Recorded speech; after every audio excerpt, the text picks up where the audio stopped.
Hey everybody, it is Cinnamon Cooney, your Art Sherpa, and today I'm going to be showing you how you can paint a transparent foamy wave rolling up in the shore in this great blue on blue seascape. This is a really fun, bright day seascape. We even have a teeny tiny boat off in the distance that I'll show you how to paint. We're going to cover the techniques on how to make clouds, how to make this water, how to make seafoam, how to get that shoreline to look so fun and so sharp. I'm going to explain everything I'm doing step by step, every technique, every color mix, every part of the acrylic painting process. To help me do that is my husband, John. Hello. You'll hear him sometimes during the video, but he's here not only co-hosting, he's helping focus the camera on the techniques and skills that I'm talking about so that you can duplicate them for yourself at home, because that's the whole point of a real-time step-by-step lesson. Now, maybe you came here because you saw this great thumbnail and you thought, I'd like to paint a transparent wave on a foam beach. That seems kind of like something I want to do. Or maybe you're here because you're taking part of the 30 painting program where I teach you guys how to paint landscape and water together. Whichever reason that you came in, I'm so happy to have you. Now, all there is to do right now is for you to realize that you can do this, especially if I explain it to you.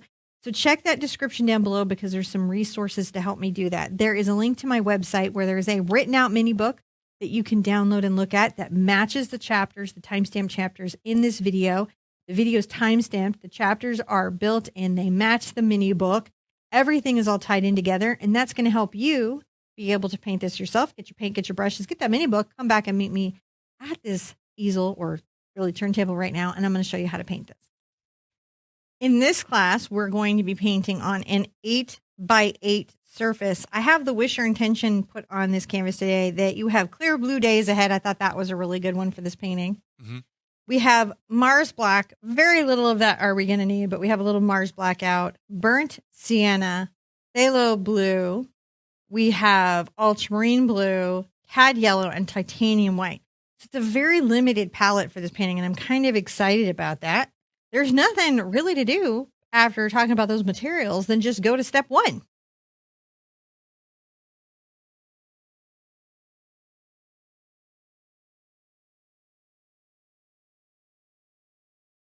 So for step one, we're going to be taking our T-square and we're going to be creating a horizon line. Now, if you imagine that the canvas is divided in half, let's make a mark at the halfway point, because sometimes that can help us orient.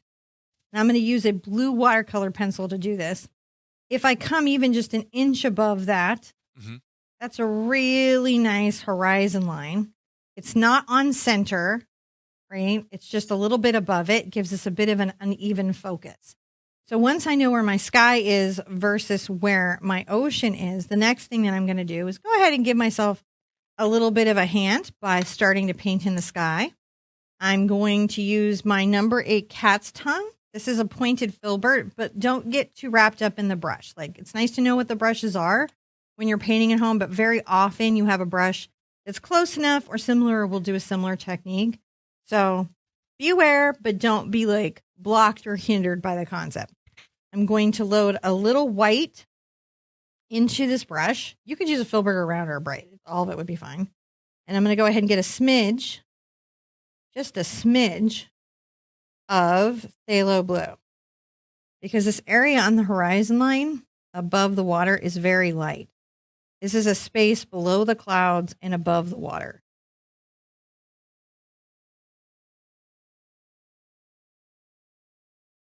And then we're going to have this bank of clouds that goes above this.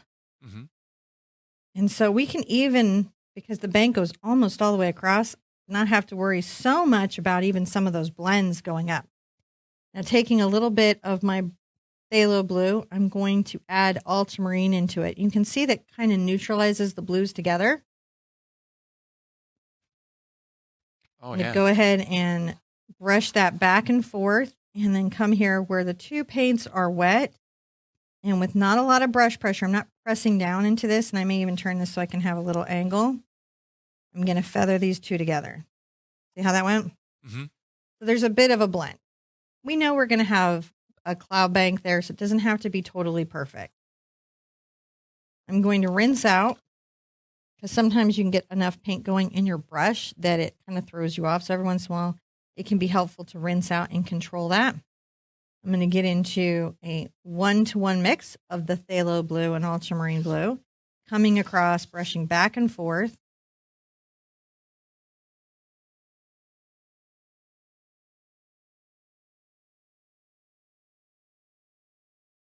And then I'm going to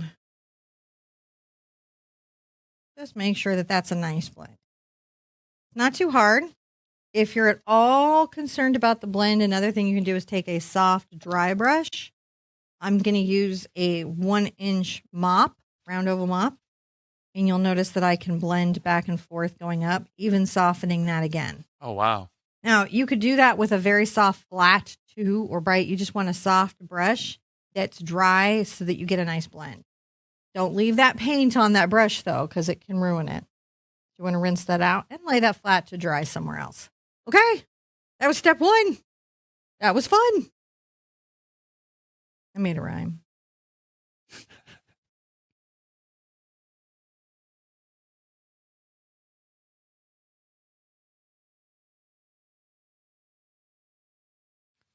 So for step 2, we can look at what's going on below the sky and kind of actually block in some of our painting. I think I'm going to keep going with my number 8 cat's tongue. Make sure that it's pretty rinsed out before you go on. Again, you could be using a filbert, a bright. It does not matter. I'm going to go ahead and blend that out a little bit because I'll be doing some sand color up front.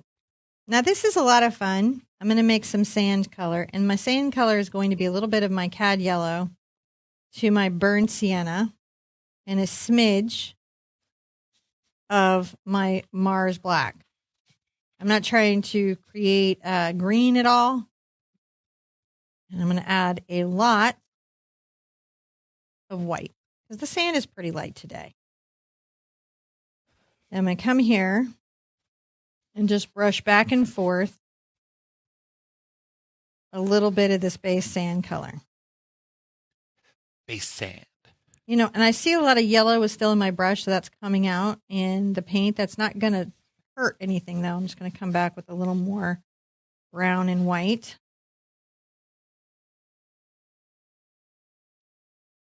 I'm going to come, actually, believe it or not, all the way to here. I'm going to rinse out. Now, something I'm going to do just to help me, it's not necessary, and it's not just completely necessary, but it may make a big difference, is I'm going to use a product called Gloss Glazing Liquid by Golden Artist Colors. Now, there are other products named the same thing, but they do different stuff. This is the one I recommend. I don't do that a lot of times, but in this one particular case, this is the one that I do tend to recommend. I'm going to go ahead and pull a little bit of my phthalo blue out because this is the basis of my watercolor. Mm-hmm. And I'm going to bring it over to my sand, get some glazing medium into it. And where the ocean is going to start to get deeper, I'm going to make a half mix here. See how we're doing? Yeah. Let's bring that down.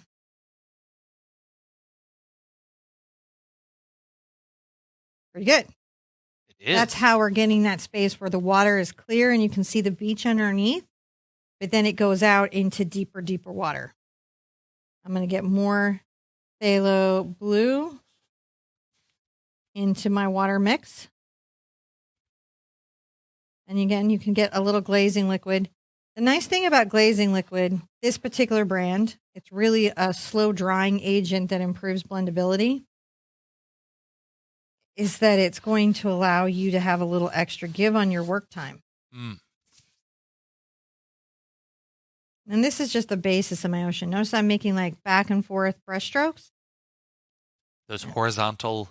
Yeah, those horizontal. I'm keeping it horizontal. Now here I want to be very careful as I come along the horizon line. This, I switched to my phthalo blue and my ultramarine blue again together. Just on my brush here. And I'm going to stroke down that horizon line as steady as I can. Trying to keep that level.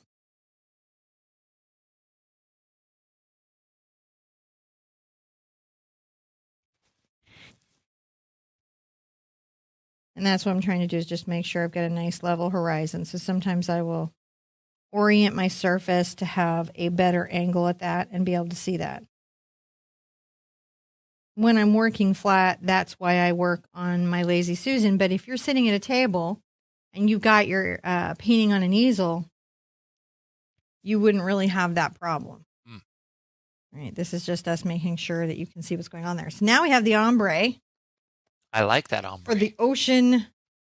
Once you see this, once you see how this is done, you'll be like, I can paint all those ocean scenes. It's going to be just like a breakthrough, and I'm so excited for everybody to have that. It's like, what you see, you cannot unsee it. It's a lot of fun. All right, let's come back for the next step. We're going to put in some sky.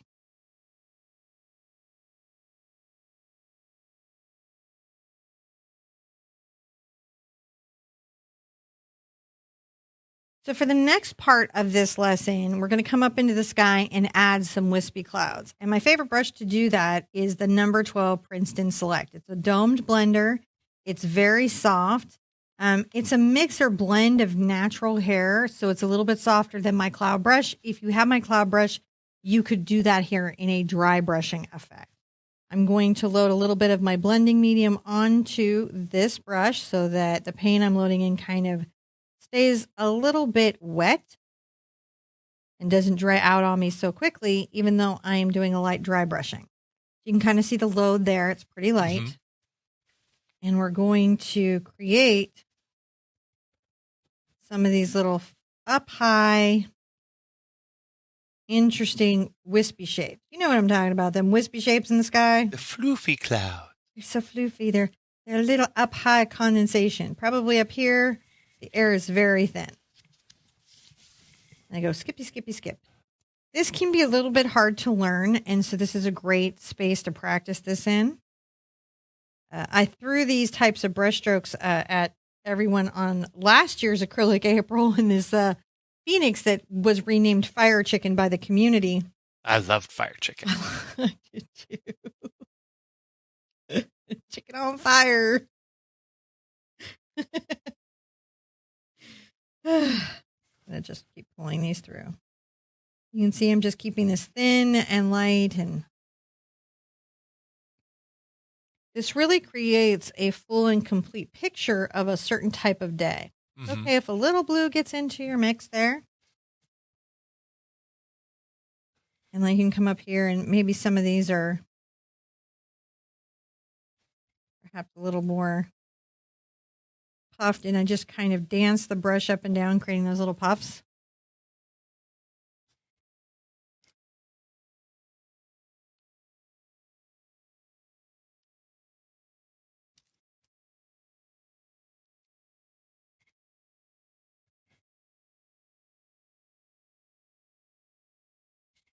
There we go. Just pulling those strange little clouds up there.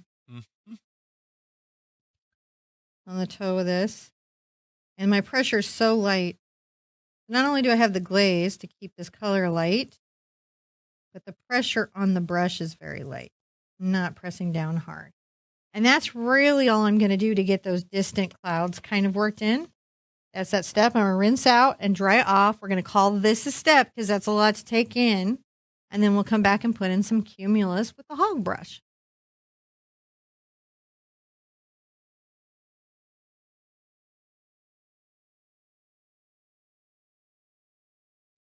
For this step, I want to put in some cumulus clouds that are above the horizon in the distance. They're a lot of fun to paint. They really give that kind of boating beach day going. I'm going to use a number 6 hog round. It's a little smaller than my pinky. This particular brand is a Cambridge, but as I understand it, the Cambridges are in limited availability. So what you're really looking for is a chunking hog brush. That's CHUNKING. That is interlocked. If you look for those words in a hog brush, you'll generally get a pretty good hog brush. That's the words of quality that they use. I'm going to go ahead and get it wet, and then I'm going to dry it off in a towel, because whenever you're working with hog bristles or boar bristles or any bristles, you want to pull the extra water out because they can get a little soft. I'm going to take some of my ultramarine blue and a little of my burnt sienna, and together they make kind of a gray. And we're going to begin to put in some clouds with our little bit of gray. Now, as you come here, and I'm using my glazing medium, it's the under base of the clouds for sure that we're going to want to have be a bit gray. You see I'm doing kind of little curling flicks up. I'll bring these across here, as you would, As you would. as somebody would.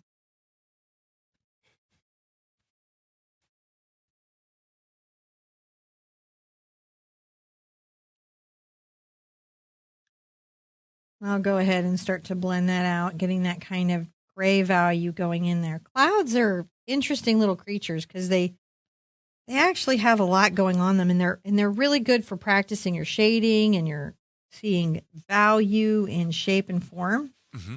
But because you have so many memories of clouds and perfect days and all those things, what generally happens is that kind of gets in your way. Your preconception of the cloud is what gets in your way. Cloud memories are dangerous. I'm just working this gray. This gray is my burnt sienna and my ultramarine blue. I like this gray.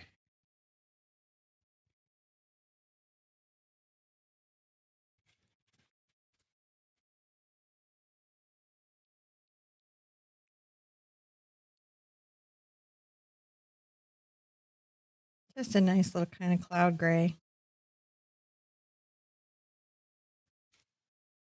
The glazing medium really does help this from drying on the brush, and it gives me a nice basis to work from.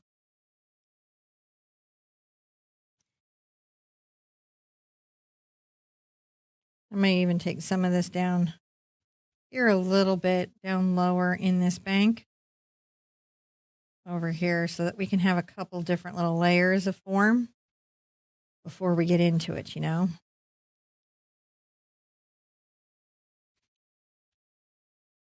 The little floofy distant clouds. Little floofy distant clouds. Doing these little commas. You can see I kind of lift and engage the brush and then remove it. I'm going to press it in so that it really kind of gets those values into the canvas. So we've got a bit of a shadow there. Once you have a bit of a shadow coming on, you can start to kind of build up some lightness. Like I can come in here and touch just the toe of my brush. This is real interesting. I'm going to touch just the toe of my brush. That's the tip. Just imagine your brush is a ballerina. Just dancing on the toe. Talking about some distant little fellows off here in the background, far away.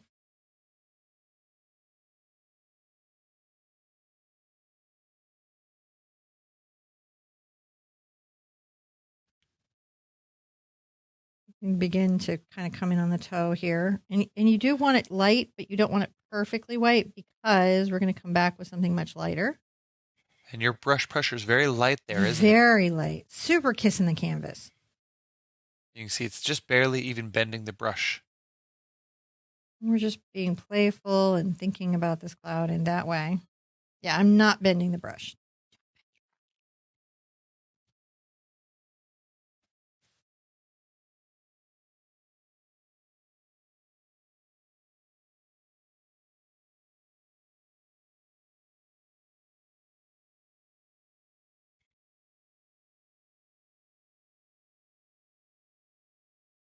You know, we'll come back with a very light color, but you just build these up. Mm-hmm. White clouds are surprisingly not that white. Actually, clouds are surprisingly not that white. It's true.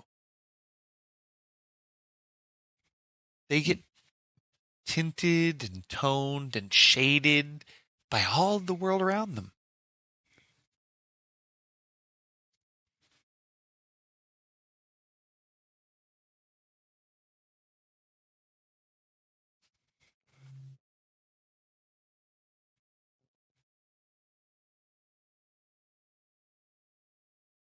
When we have that amount of value on there, you can see it's starting to give it form. Mm-hmm. Now you can get into your white, really kind of load it up on the brush. You can come here and add maybe a little bit of highlight back here, far away, as you do.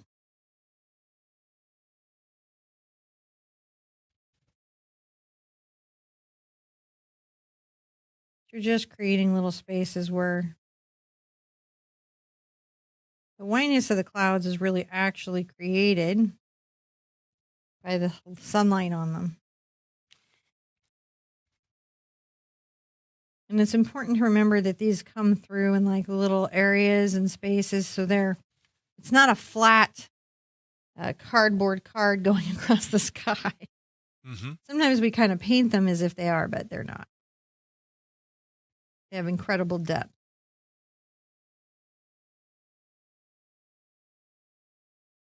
I'm just finding little moments.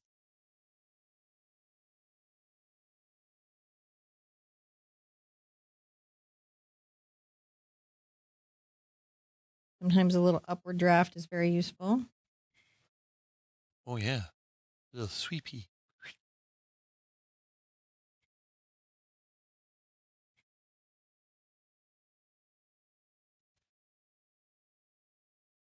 Just come along here. Find the form. Every once in a while, rinse out your cloud brush, dry it off, and pull the extra moisture out of it with a towel.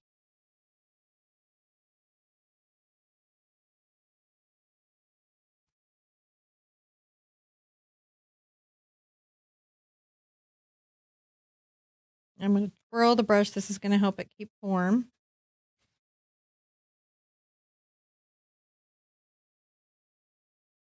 Make sure that I keep my base of clouds kind of interesting.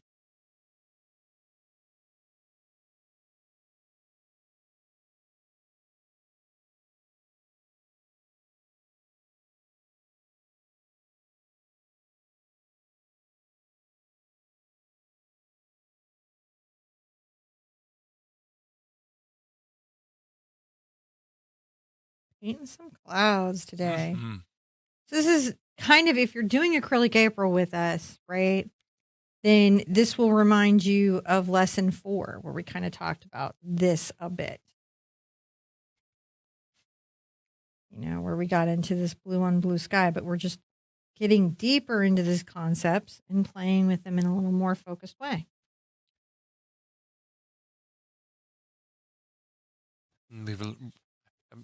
I think I've learned as much about clouds as I have about water this acrylic April. Tough to paint one without the other. It really is. I mean, like, we got clouds are sky water. I tricked y'all.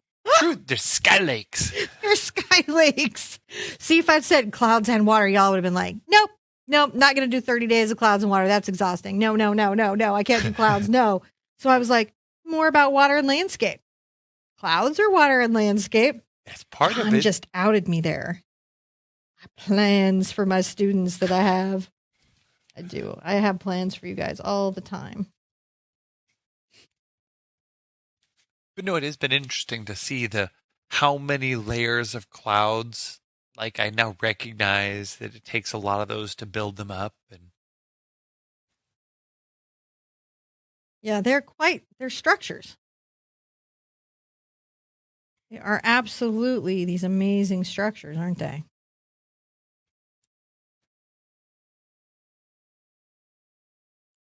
Coming through with just some white pops of highlights through places. Capturing the clouds a little bit.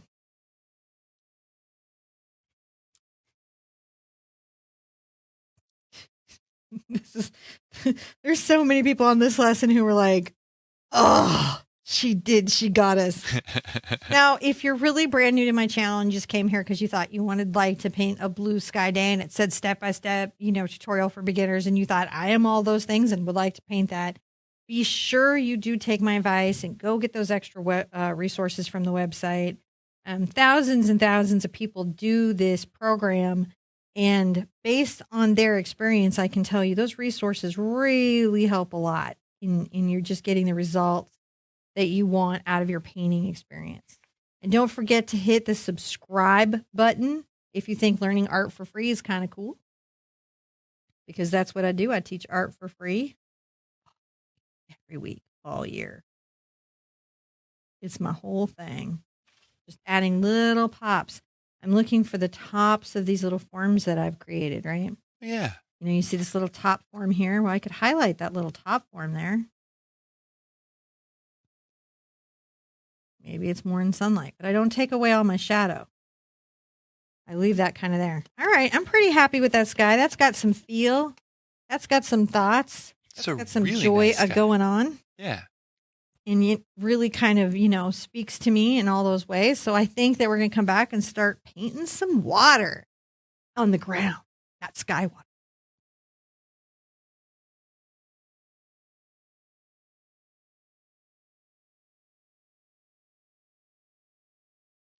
For the ocean part of the lesson, we need to give ourselves some guiding lines. I'm going to use a chalk pencil. This is a pencil made of chalk. You could use chalkboard chalk. You don't want to use a colored pencil with wax or an oil pencil. You definitely want something that is like chalk so it goes away into the paint. Watercolor pencil works as well too. I'm going to come up here from the edge and I'm going to give myself an understanding of a little wave that is coming into the shore this direction. And then it has a friend tucking in. And I always like to think of waves as having, it's almost like skirts. When I look at them, they're like little lacy skirts that are going on. Coming through here. Look at that, drawing that up there. So that lets me kind of see where that shoreline is. Now through here, I'm going to be allowing the water to be a little bit transparent and you can see through the seafoam to that. The other thing that I want to make sure that I talk about is my boat, which is going to be right about here. I'm going to give myself a little bit of a line. It's a very small boat with tiny peoples in it. And then we're going to make sure that our boat leaves a little bit of a wake. You know how boats do. Because they have wakes. When they're cruising along, they do. When they're cruising along, they certainly do. So for that, I'm going to go ahead and take a number 4 round. And I'm going to come here and grab a little of my ultramarine and phthalo blue. And where I did my little chalk line, I'm going to make sure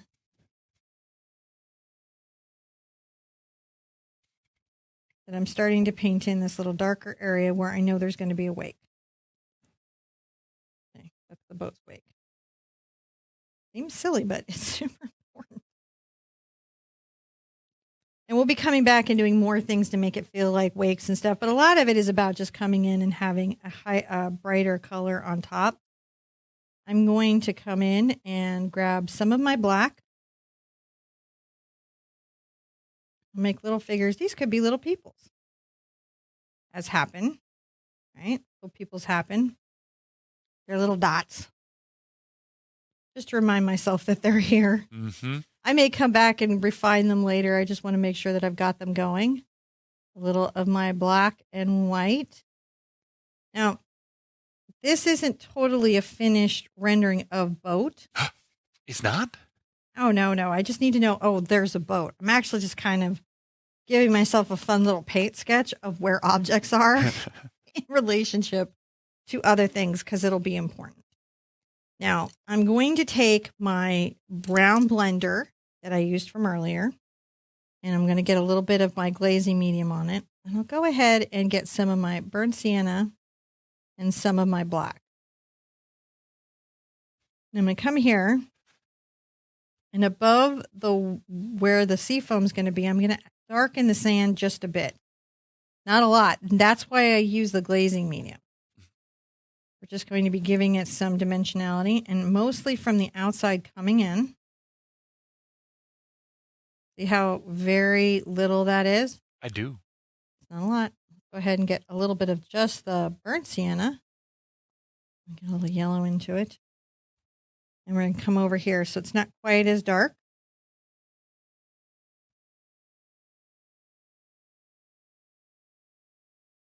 And we're going to pull this in this direction. So these things are going on there. I'm going to make my sand color again, which is my burnt sienna and my cad yellow. See how my white's going. And before I add any black, I'm going to start with this. You can see it's quite light. And I'm going to just brush here, brushing the sand at the front of the wave. Fun to do that. I like sand. It's a very fun subject to paint. Lots of ways to do it too. You know, because you could try to paint all the little grains if you want in texture. Mm-hmm. You can paint value. You have options.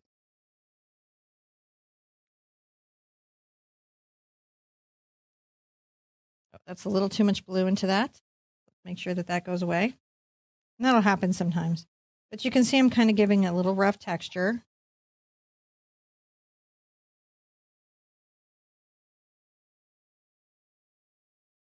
You can use any brush that you can just get a nice little light, loose, dry brush in front of your wave here. Yeah. Like that. A little bit of sand. Just a little sandy. Let's call that a step, just so as we go through this, you guys can really see how this is built up, how this is constructed. Tiny boat and sand step. Tiny boat and sand step. Short step that gets you going in the right direction.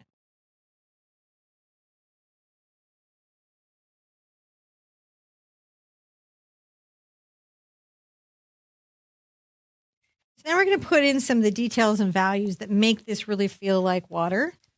Back to it's not a tiny sailboat. John keeps calling it a tiny sailboat. It's a faraway boat. It's a tiny boat. It's far away. Tiny. I'm going to come here and I've taken a little black and a little blue, and I'm going to just make sure that we've got a bit of this little line coming out. Kind of exaggerating it. Ooh, we like that. See, I think if you zoomed in, you'd find that that boat was piloted by gnomes. By gnomes. Now, I'm going to come above the horizon line, and with my number 4 round, I'm going to just make sure that this horizon line is level. And that there's a thin strip of kind of a dark horizon line. And as we go forward, and I've put some more white out on my canvas just because I was running low, I'm going to start the white reflection that the clouds would be making on the water. Don't paint out all of your blue line. You may lose your people. Okay, we'll put them back. If they fall out of the boat, don't worry. I'm going to let this sort of blend out into the wet.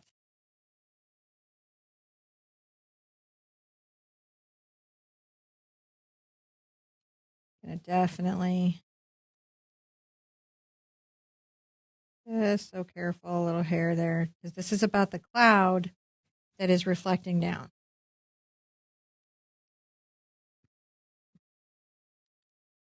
And I'm just using my number 4 so that I have a little control over where the paint is going. That's all that's going on here.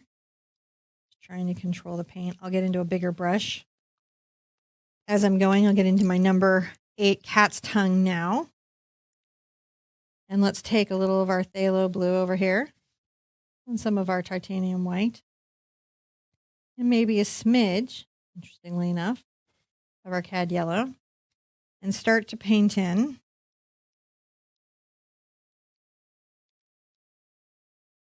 some of this little ocean color. Brushing that down. I don't want to take out what's up here, so I'm careful with this. Mm-hmm. Right? I want to be careful with it.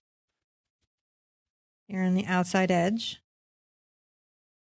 Above the wake. Working that there. So we're just starting to pull some of this in, and I'm going to grab a little of my ultramarine blue and my phthalo blue. I can get back into this white. I just need it to be a dark color.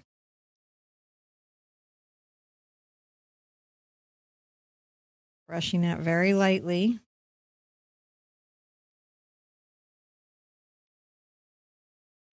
And come from this side.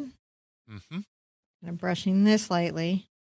And I'm actually kind of pulling in, not only to the center, but I'm giving some wave directionality, which is why we're kind of changing from our usual direction. Where you know you're going to be over the sand area, I definitely want to get into my glazing medium so this doesn't take out the transparency that I'm working on. And now we're going to do our Seafoam, kind of coming up here, which in general I like to do with my ultramarine and my titanium white. They make a good basis of seafoamness. I don't mind if a little brown gets into it. We just don't want it to be the brightest white in the world.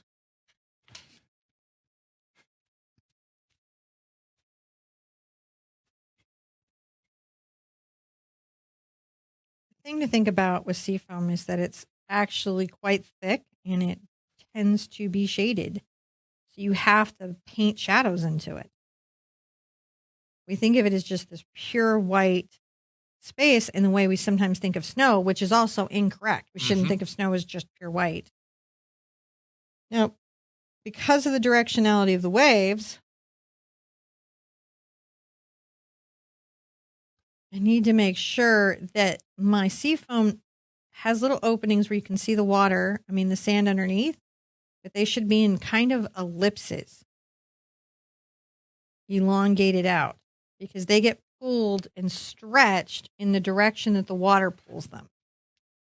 I like how you make the, I don't know if it's the webbing. I'm not exactly sure what that's It is. called. It's like lacing. Yeah. I think of it as lacing. And what I'm trying to pay attention to is if this wave is pulling this way and this way, how will those foam bits go? And it's important to spend some time even, looking at the pictures of ocean sea foam to notice how the foam opens for the directionality and motion and energy of the wave. That laced says so much about the speed of the wave and the directionality of it. It really does. It does, right? Mm-hmm. I get so excited about it sometimes.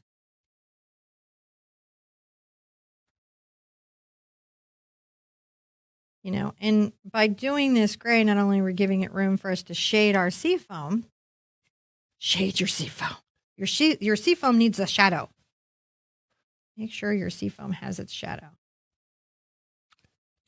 I've noticed it's really nice in chat to be able to get out there and be able to say, talk about things that you're doing with other people who are doing it. So you can go, did you notice the sea lace? And the other person could be like, oh, I totally know what you mean about the sea lace. And, right. And it was good and it was stretchy and I saw how clear and transparent it was and it was foamy and it was awesome. And then the other person's like, I know what I thought the way it glistened. And you can sort of geek out on your thing. They can do that in chat here, which I like. I think it's really fun. Yeah, that there's like a space and a community for it. Now, this starts to come in a different direction. I'm going to start pulling this out here.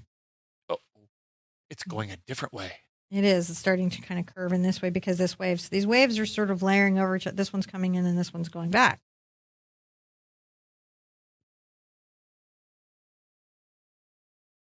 I wonder where that boat of gnomes is going. Where's the boat of gnomes going? Oh, you funny. It must be like a mini trip. It's a faraway boat. No one tell you it's a faraway boat.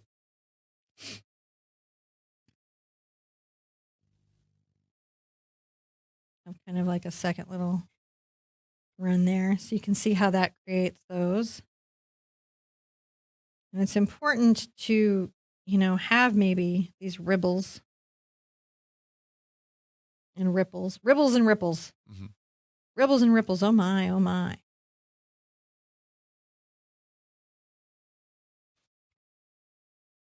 Now, from a certain perspective in the right kind of direct light, the foam will actually cast a shadow on the bottom of the ocean, and you paint that as well.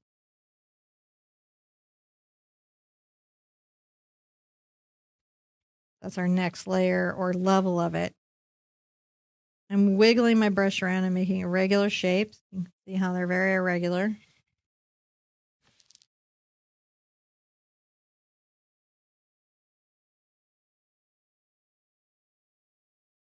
Keep your foam irregular. Your foam is most irregular, sir. And then you would be like, thank you. It is. Thank you. I worked very hard to make my foam as irregular as possible.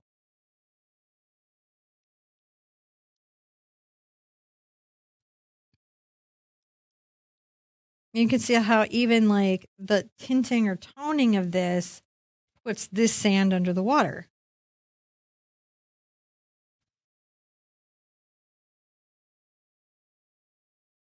Layer 1 Seafoam achieved.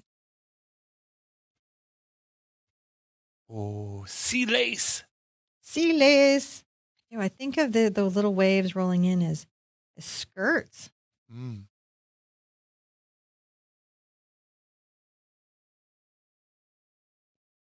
You know how to paint a transparent seafoam wave. How do you do that? This is how. As this curves forward, these might become more horizontal, but you can kind of see that there's this pulling. I'm going to just move this just a bit so I can keep making my little ellipses.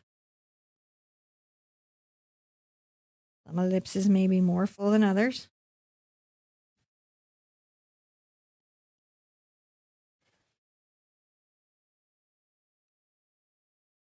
Sea lace is also where all the little baby unicorns play. These are teeny tiny unicorns. I guess they go with your tiny boat that you feel is happening. I'm going to go ahead while I'm here and add a little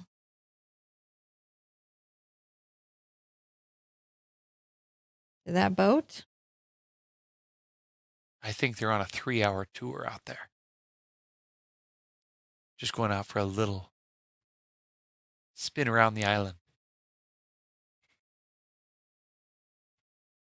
There you go. A little bit of wake coming off of them, as there would be. Mm-hmm. Let's call that a step, and we'll come back and start adding more highlights and more elements to the piece to make this seem even more realistic.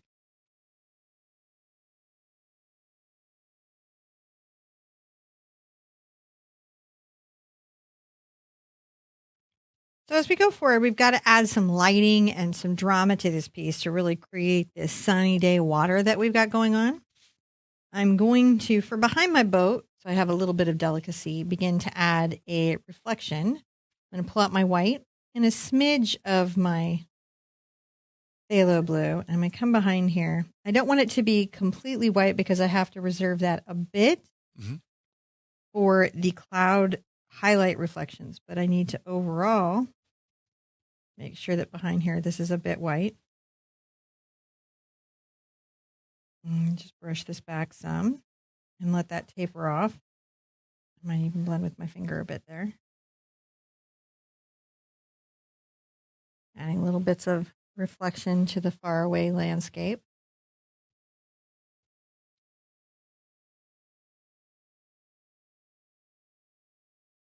And sometimes I turn the surface just so that I can have some control over, you know, what's going on. I'm brushing my brush back and forth. It's kind of engaged from the mid-belly to the toe. Pressure's pretty light. The brush load's pretty light. I'm just creating some of that dimensionality in the water. And coming forward. You know, that's going to give us that basis for our ocean water. And I'll bring some deep color back here because the ocean will have areas that are darker and deeper. You know, rock formations could be underneath. There could be a depth there. There's lots of reasons why it happens, but you definitely want to make sure that you keep it going.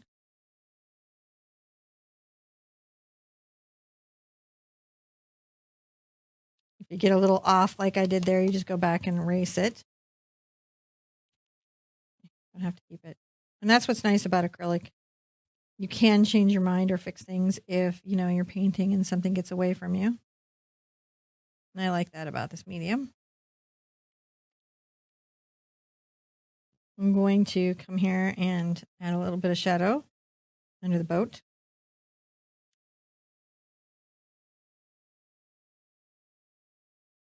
A lot of thought to this boat, to this faraway boat.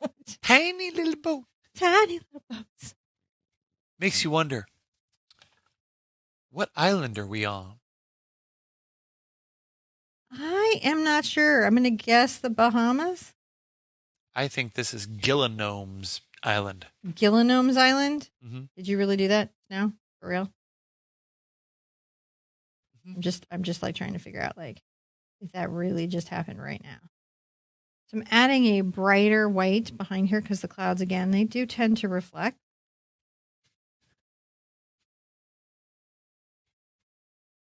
I'm going to get my hog bristle brush out for a second. And this is the number 6 hog, and I'm going to make some dry brushed, rough little reflections coming forward in the water. See those there? That's the clouds reflecting on the water.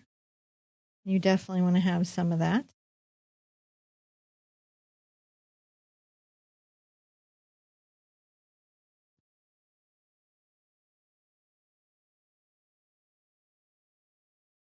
Because they kind of do, you know?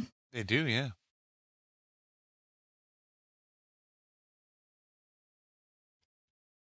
Can even get a little bit of my white, yellow, and some phthalo going.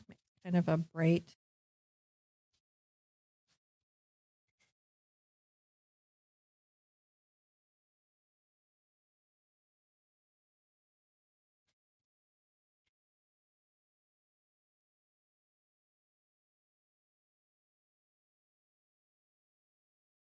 A little bit of color.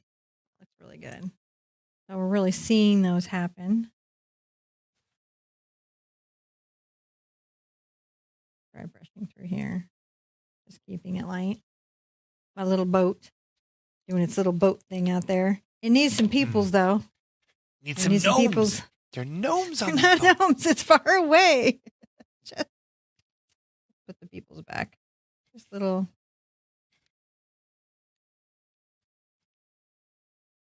You know, your brain will tend to see the people in the boat. It'll make that picture in itself. So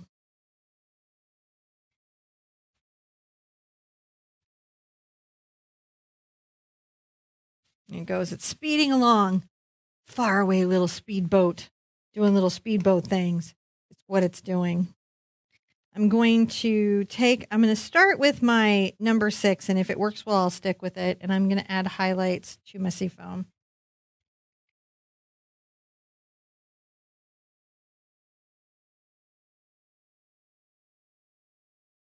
I create some little bright highlighting in the Seafoam area. Mm-hmm. If I have to put more white out, I will.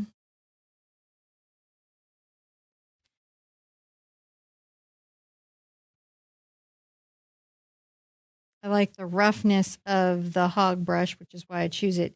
But if your hog brush doesn't give you enough control, like mine kind of comes to this point, and when I get it wet, I can finger reshape it and keep it like this. Oh. So it really helps me get through, but maybe yours is different and isn't doing that for you.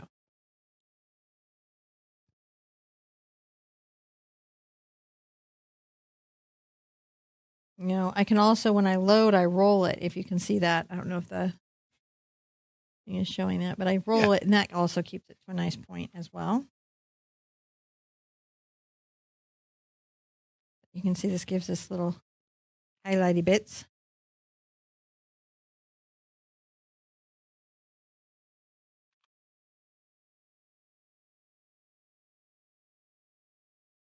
Oh, the lace is very nice.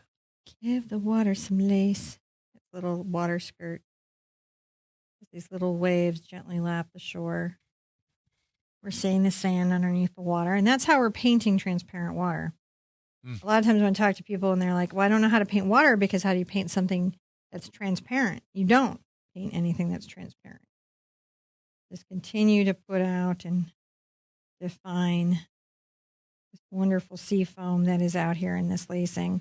I'm going to put a little more white out on my palette because I'm going through it very quickly. This is a painting that actually uses quite a lot of white. Mm-hmm. Even though most paintings, I think, use quite a lot of white just generally, this one definitely does. It's all in that highlighting of the lacing. You know, yeah, it comes together like everything else in painting with the value. Yep.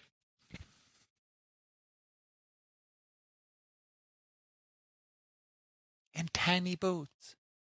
Yeah, we've got a little more to do out there with the boats, but yes. And just leaving this rough and stuff out there is kind of nice. And again, if your hog brush doesn't do this, then you just do your round brush.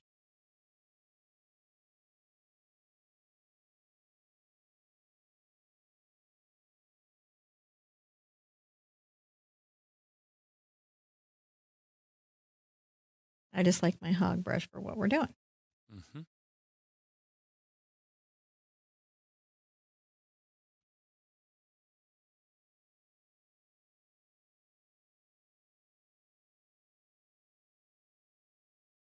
It's really lovely how that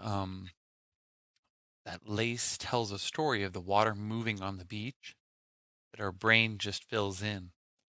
Well, that's really what we're always doing, isn't it? We're just getting our brain, we're convincing our brain to fill in the picture, Mm-hmm. you know.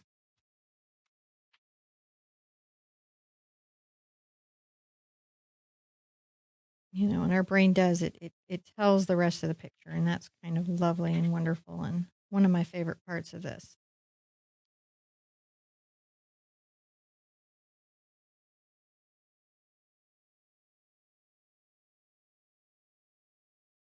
Coming along here and curving out a distinctive second little run of a wave.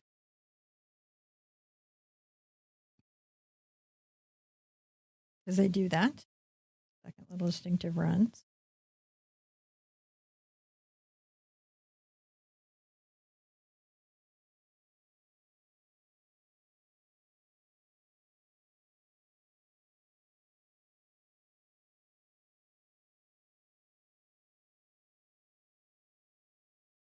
I like to find the shape along the shore. Mm-hmm. Always enjoyable. And the foam along the ocean. Super enjoyable. Finger shaping. Keeping them interlaced hog bristles all worked out. Fun stuff in general, I think.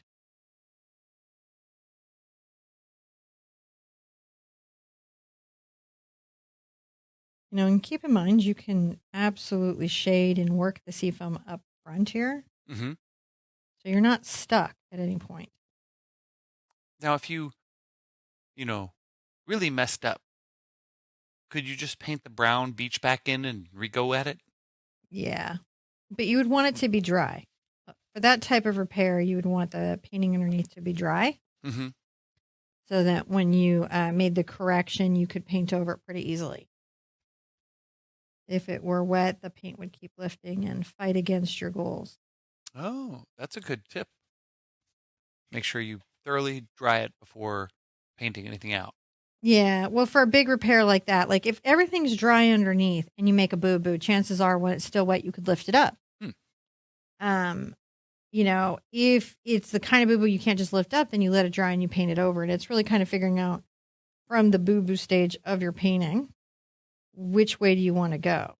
Mm-hmm. And there isn't so much a hard and fast rule. It's situation by situation almost. Pigment, staining, how dry the surface is underneath, these things all play a part in informing you about how you want to go about your repair.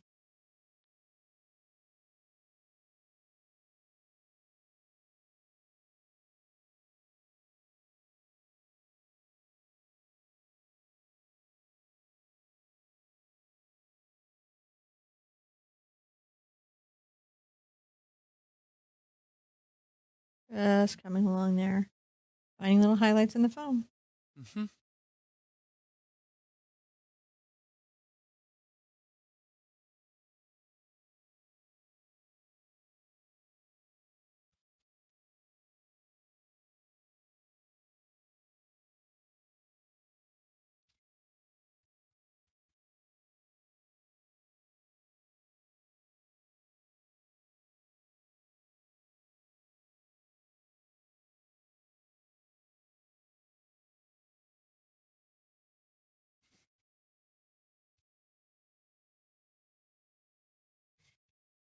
Wow, I love that. All that lace just Coming together. It's very dancing on the beach. relaxing to do. I think that's why sometimes I get a little quiet in it. It's actually certain types of things in paintings are just a peaceful activity. Mm-hmm. This is just one of those peaceful activities that just It really is. takes you away, and you just paint the seafoam.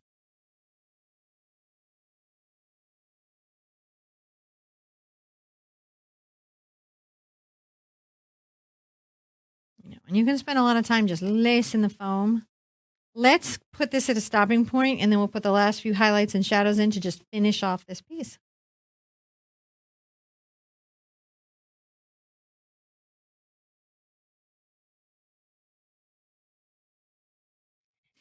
So we're going to add some more highlights to our water and then some shadows to our foam, and that's going to pull our whole painting together. And that's always a fun place to get to in a painting. I'm going to take my hog brush and I'm going to add a little bit of my cad yellow over to my phthalo blue. And this is going to give me some really great kind of oceany colors in the greens, the seafoam, the sea greens, which I think are a lot of fun to paint in. Make sure that we have some of this kind of coming on here into our water. This is a very distinctive kind of thing that you will see in water in warm climates, where the water is sort of clear. Is that there's almost green cast to some of the water. I don't want to paint out all my blue in the water because it's the contrasting between the blue that really pulls it together. I just want to make sure that I've got some happening here. Telling that story as well. That's really lovely, isn't it? It really is.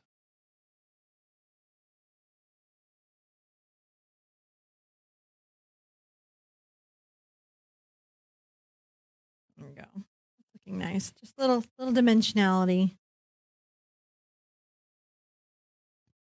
And interestingly enough, I'm going to take my glazing medium and my black. I'm going to come under the wave.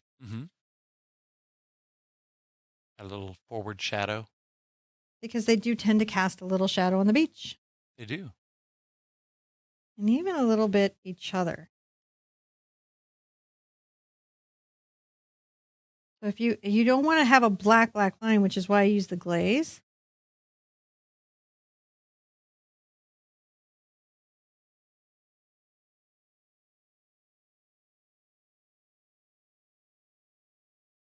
You can see it's just a little bit of something that just gives the wave edge some dimensionality that it needs.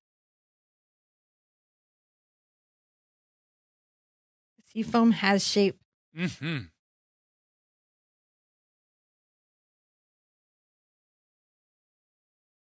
little bit under there. And I mean, it was that little to finish it. Wow. You know, that's always sort of fun when there's just a little tiny bit to do. Just a touch. I'm going to get a little of my brown and black together. It's like the tiny boat. It's a faraway boat. It's not tiny. It's far away. Oh, I hope everybody had a good time today painting this. And I hope you learned something new about shoreline paintings and painting transparent waves and bright blue sea, bright blue sky scenes. And gnome boats. And gnome boats, if one is about painting gnome boats. Now, whether you came today for just this one painting or whether you're here for Acrylic April, the 30-day painting program, I really appreciated your time. I know you put a lot of trust into your art teacher to help you through something. If you need any help, you know, be sure to come by the group, the Art Sherpa Official. You can always email support@theartsherpa.com. I'd love to see your picture. John loves to see your pictures, hear your art stories. So share online. We have any social media that you're on. Chances are that we have social media there, so you can share with us. And I'm always appreciative of seeing it. Really, there's nothing to say but be kind, be good to yourself, be good to each other. And I want to see you at an easel really soon. Bye-bye.